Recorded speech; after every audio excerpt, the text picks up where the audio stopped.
monde a entendu parler des droits de l'homme, on sait ce que c'est.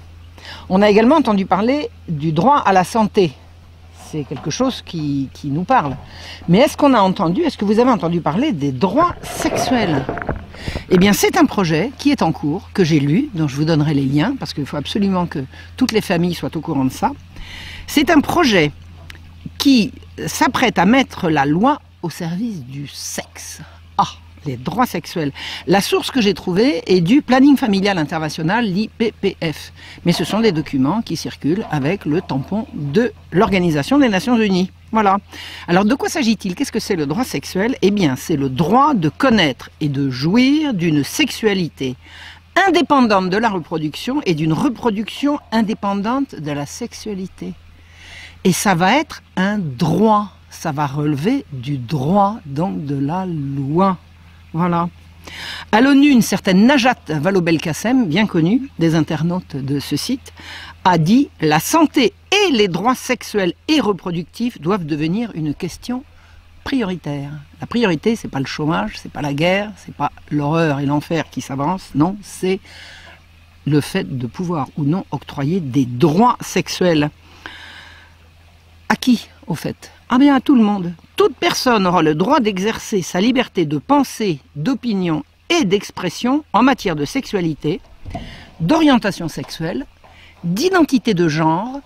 Je crois que ça n'existait pas. Enfin, je rappelle que Mme Najat Vallaud-Belkacem a prétendu il n'y a guère que l'identité de genre, que le problème de genre n'existait pas. Mais la théorie du genre n'existe pas. Et de droits sexuels sans intrusion arbitraire ni limitation. Les droits sexuels sans limitation. Ça veut dire que l'interdit religieux va devoir être combattu. L'ordre public et la moralité publique devront donc être combattus puisqu'il ne faut plus qu'il y ait de limitation ni d'intrusion arbitraire. Donc il va être interdit d'interdire. Ça rappelle vaguement un certain programme de mai 68. À qui ce droit sexuel vont-ils être accordés? Eh bien, à tout le monde, y compris aux déviants de toutes sortes. Les droits sexuels sont les droits sexuels inaliénables et indivisibles. Les acheteurs d'enfants sur Internet seront bien évidemment, feront partie de ceux qui pourront faire valoir leurs droits sexuels. Et ce sont des droits qui vont être reconnus aux enfants. Et oui, le droit d'exercer le contrôle sur ce qui touche à sa sexualité, de choisir, là je fais une citation, de choisir ses partenaires sexuels, de rechercher à atteindre son plein potentiel et plaisir sexuel, et ce dans un contexte non discriminatoire et en tenant pleinement compte des droits d'autrui et des capacités évolutives de l'enfant. Ça veut dire quoi? Ça veut dire qu'on va accorder des droits sexuels aux enfants en fonction de leur capacité évolutive. Eh bien écoutez, quel est l'âge à partir duquel on va pouvoir considérer que les enfants ont des droits sexuels? La réponse est venue de la bouche de Ban Ki-moon soi-même, qui le 30 mars 2012 à l'ONU a fait savoir que ce sera 10 ans. À partir de 10 ans, les enfants pourront jouir de leurs droits sexuels. Alors évidemment, à partir de 10 ans, ça veut dire que les droits sexuels des enfants vont s'opposer aux droits des parents.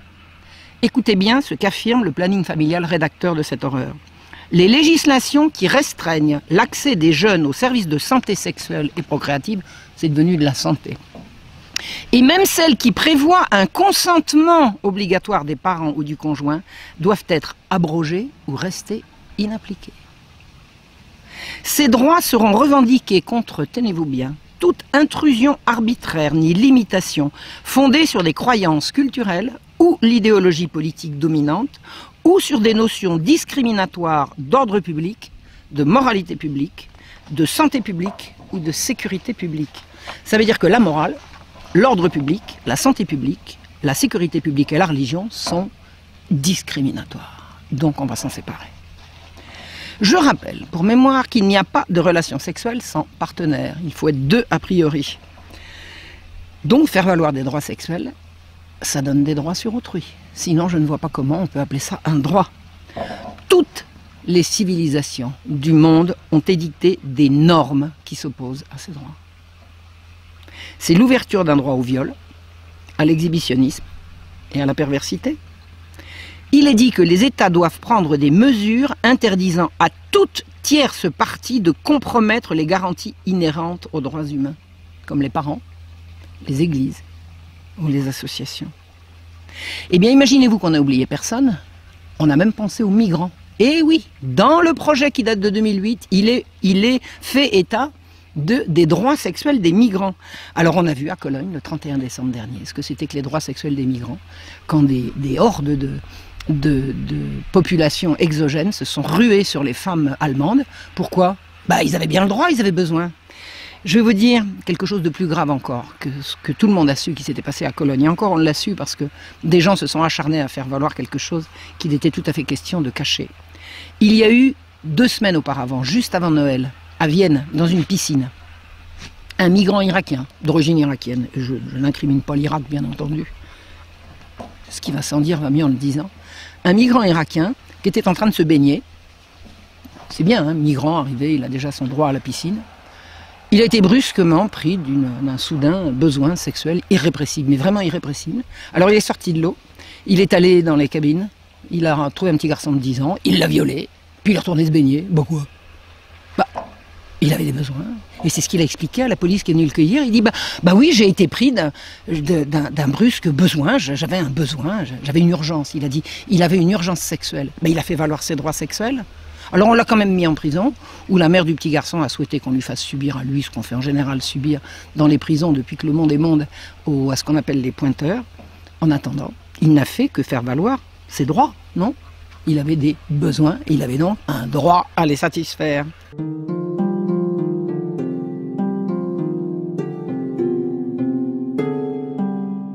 Il est également dit dans cette déclaration que toute personne a le droit d'avoir ou non des enfants biologiques ou adoptifs. Qu'est-ce que ça vient faire là-dedans?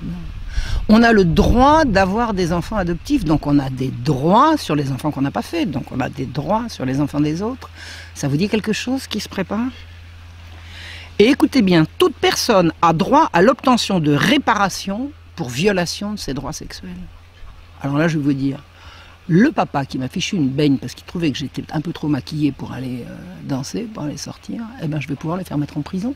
Oui, il a interféré dans mes droits sexuels. Et il est dit, tenez-vous bien, que les enfants auront le droit de se représenter eux-mêmes en justice pour faire valoir leurs droits sexuels. Contre leurs parents, évidemment, contre qui voulez-vous que ce soit. Eh bien, dans tous ces droits, il y en a 30 pages, je vous donnerai le lien, il faut absolument que les Français prennent connaissance de cette horreur qui circule dans toutes les langues. Moi je m'adresse aux Français, mais les autres pays sont concernés. Dans ces 30 pages d'horreur, il n'est nulle part question d'interdire ni l'inceste, ni la pédophilie, évidemment. Il ne s'agit pas d'interdire, il s'agit d'interdire. Alors qui défend toutes ces horreurs? Alors je vous ai dit, le planning familial américain. Et à l'origine, il y a l'Institut Kinsey, de sinistre réputation. Alors Kinsey, c'est ce pervers sexuel qui a inventé la révolution sexuelle dans les années 40 et 50, 1940-1950. C'est lui, c'est un pervers qui a inventé la révolution du même nom. Mais l'Institut Kinsey est mort depuis longtemps, c'est l'Institut Kinsey, donc l'institut qui porte son nom, qui vient de se voir accorder l'année dernière le statut de conseiller au Conseil économique et social de l'ONU.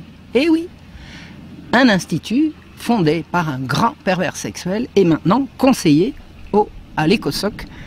Et la France de François Hollande a signé pour l'obtention du statut de conseiller à l'Institut Kinsey. Alors, par qui sont soutenus les droits sexuels? Par Amnesty International, le planning familial, on a compris. Amnesty International, tout le gouvernement français, avec en tête Madame Belkacem et Madame Laurence Rossignol. Le secrétaire général des Nations Unies, Ban Ki-moon, il les défend. Médecins du Monde, le gouvernement américain, tout le monde, toutes les institutions internationales défendent la notion de droit sexuel tel que rédigé en 2008 par le planning familial international. Ça s'appelle de la corruption de mineurs organisée à l'échelle de la planète. C'est l'innocence, la pudeur, l'intégrité des enfants qu'on vise à détruire. C'est l'avenir de l'humanité qui se joue.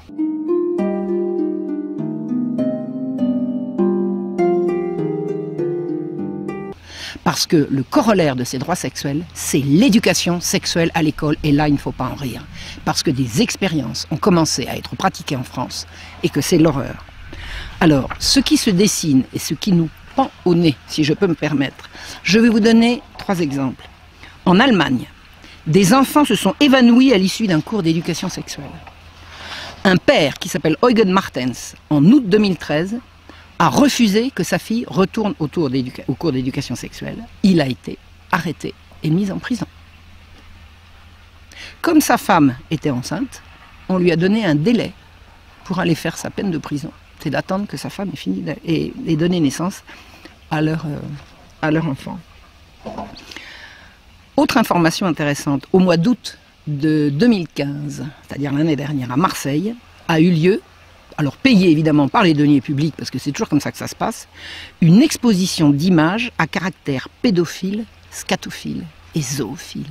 Une horreur, une horreur. J'ai vu les images, c'est une abomination, et c'est une abomination qui se fait en direction des enfants, parce que le graphisme de l'exposition est un graphisme en direction des enfants. Ça se voit, c'est une espèce de façon, c'est une horreur, c'est une abomination. Qu'est-ce qui s'est passé? Des gens qui ont été alertés ont fait une pétition pour exiger le retrait immédiat de cette exposition. Eh bien, il y a eu une contre-pétition qui a circulé pour demander que cette exposition puisse être reprogrammée au nom du respect à la liberté d'expression de l'artiste.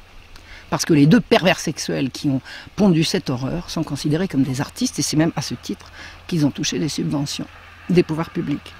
Alors, jusqu'à présent, à ma connaissance, l'exposition n'a pas été rétablie, et ce sont les premiers pétitionnaires qui ont gagné, mais imaginez que les droits sexuels soient reconnus, et c'est au programme.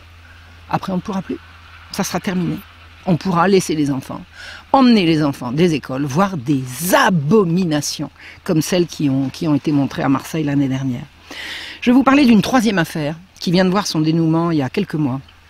Elle commence le 9 mai 2014 dans le New Hampshire, aux États-Unis.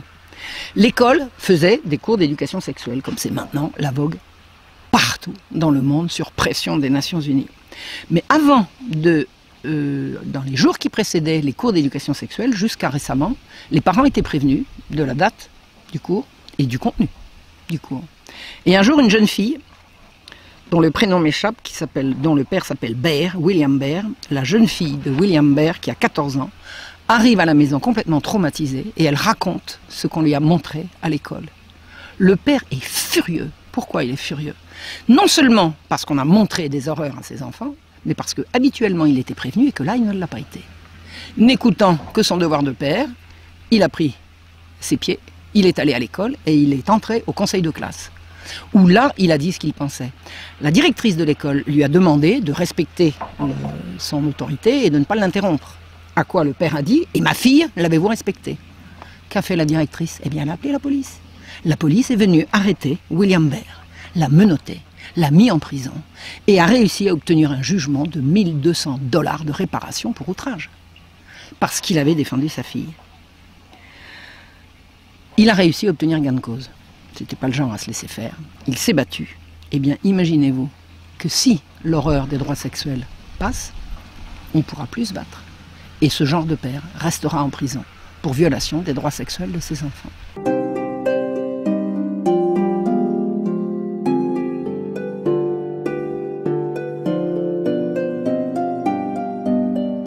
Ça n'est pas uniquement le sexe qu'on enseigne maintenant à l'école, c'est toutes les perversions.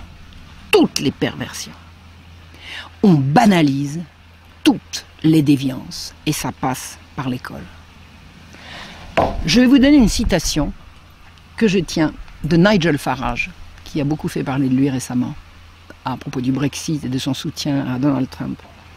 Il m'a dit au mois de septembre 2014, je vous donnerai le lien avec la minute précise où il s'exprime. Il explique: il y a 10 ans, quand les États membres ont dû choisir leur commissaire, les Italiens ont porté leur choix sur un conservateur nommé Buttiglione. Il a répondu à plusieurs interviews. Il a dit qu'il pensait que, en général, il était préférable, tant que les finances le permettaient, que la mère puisse rester à la maison jusqu'à ce que l'enfant soit en âge d'aller à l'école. Ça a été considéré comme épouvantable. Il n'a pas été retenu. Il n'est pas devenu commissaire.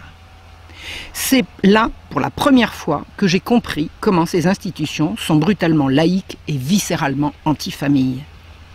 Suite de la citation de Nigel Farage: Quand on parle de l'Union européenne, on en parle généralement en termes de politique, de souveraineté, d'un manque de démocratie, mais il y a quelque chose de plus profond qui se passe, et qui est une tentative délibérée de détruire nos sociétés. Merci Nigel Farage. Vous savez ce qui se prépare? C'est la fin programmée de l'enfance et de la famille. Et maintenant, on fait quoi?